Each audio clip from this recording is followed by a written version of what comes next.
আসসালামু আলাইকুম ওয়া রাহমাতুল্লাহি ওয়া বারাকাতুহু।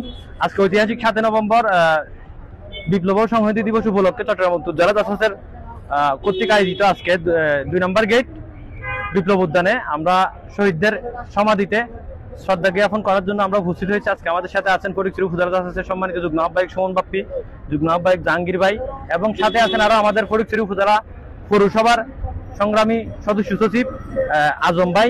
আমরা অনেকেই ফটিকছড়ি থেকে আজকে এখানে সমাবেত হয়েছে এবং কি উত্তর জেলার সাথে একসাথেই আমরা ফুল সমাধিতে ফুল দেওয়ার জন্য আসছি বিপ্লব উদ্যানে।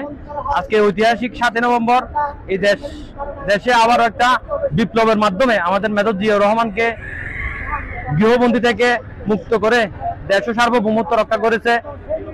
দেশের বাংলাদেশিপন্থী যারা বাংলাদেশি স্বাধীনতার পক্ষে শক্তি ছিল তারা এই দেশটাকে আবারও সার্বভৌমত্ব রক্ষা করেছে এবং ভারতীয় পন্থীকে আবারও পরাজিত করে এই ৭ নভেম্বর বাংলাদেশ দ্বিতীয়বার স্বাধীনের মতো একটা ঐতিহাসিক একটা ইতিহাস গঠন হয়েছে।